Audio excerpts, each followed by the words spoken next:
Father's Day is a week from today, and by way of preview, Lee Cowan has dropped in on a Hollywood family that lives by the motto, like father, like daughter. I feel really privileged to have been the beneficiary of having like a great dad, you know, and he has.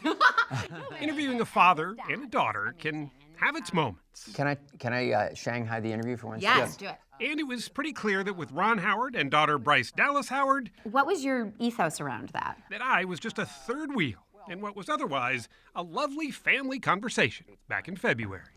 Thank you, Dad.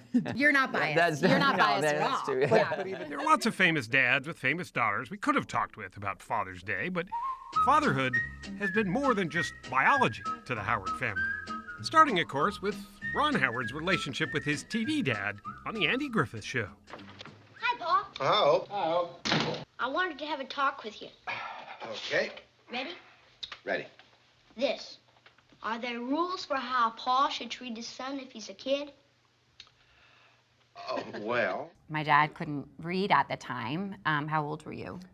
6. 6 years old. And so my granddad read for him. And when Rance Howard, an actor himself, read that very first Andy Griffith script, something, as a father, felt a bit off. He said, they're writing Opie the way they write every kid in a sitcom. It's kind of wise-ass and funny, and it'll get laughs. But wouldn't it be different and interesting if Opie actually respected his father? Yep, Ron Howard's dad helped change the course of a TV treasure. Okay, what is it? 2 girls.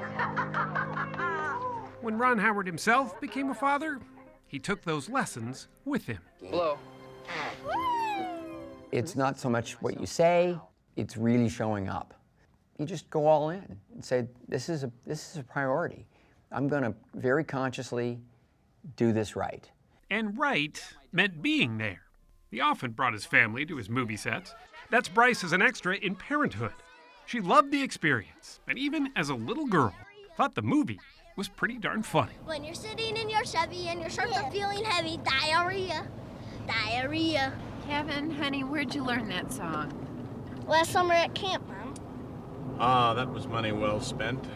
Like when I would be grounded, they would ground me from the set because they knew like I did not want to risk that. That was Really, the that was the punishment? That was the leverage. Instead of don't take the, you can't drive, it's like you can't come to set? Can't come to set. And I remember one time I was like, "You're ruining my life. How could you do this to me?" So perhaps it's no surprise that she followed her dad into acting. Oh, Pa's as good as always, Minnie. I'm glad you like it. What do you put in here that makes it taste so good? She followed him into directing, too. And this coming Friday, streaming on Apple TV, is her gift to fathers everywhere. Her documentary, Dads. We went from no kids to 4 kids in less than 6 months.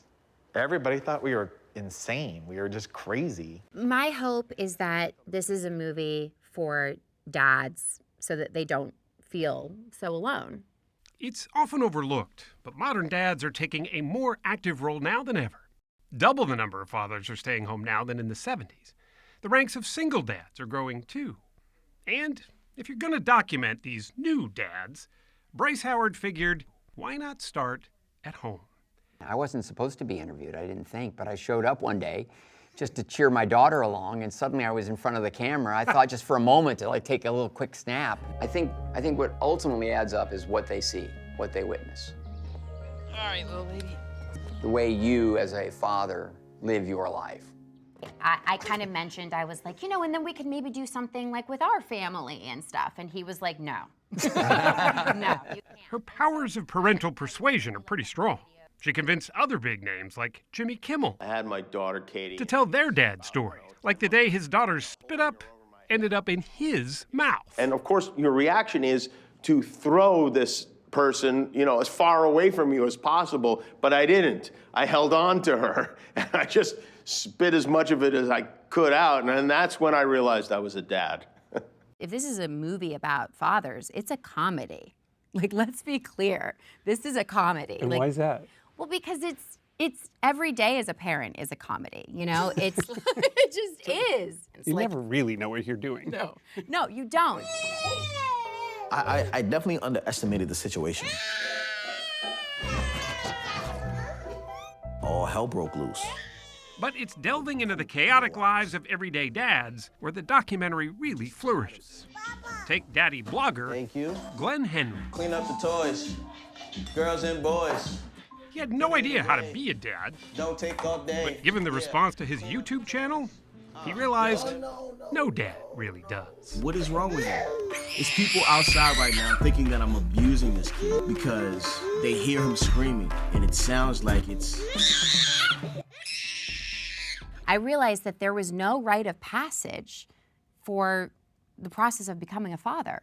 Like, there's a rite of passage for women. You have the baby shower, right? You obviously go through the transition of the birth. And we have excluded men from that narrative, from that incredible moment of transition in your life when you will never, ever be able to go back to that place again. My son is so smart. That was certainly the case for single dad Robert Selby. He didn't want to be a father at first, but now he can't imagine anything but. My son one day told me that he wanted to be like me. And I looked dead in his eyes. I'm like, you're never gonna be like me. I don't want you to be like me. I'm doing everything in my body to mold and shape you to be better than me. We can all do better. The past few weeks have certainly shown us that. But it does make you wonder just what the conversations will be like this Father's Day. As parents, we're being asked to rise to the occasion. Most of those talks might happen over Zoom or after a march on Washington. It's essential to have these conversations with our kids. You can't ignore the fact that there's a pandemic going on, and we can't ignore that there is an epidemic of racism that is going on and has been going on for centuries. And maybe that's the not-so-simple secret of being a good dad. Never stop learning. At his best, a father provides a kind of consistent sense of safety and therefore possibility. So you start the movie out with the question, what is fatherhood? Right. What do you think the answer is now that you've done all this? Fathers are caregivers. That's what they are. I just want dads to know that we see them. We see what they're up to.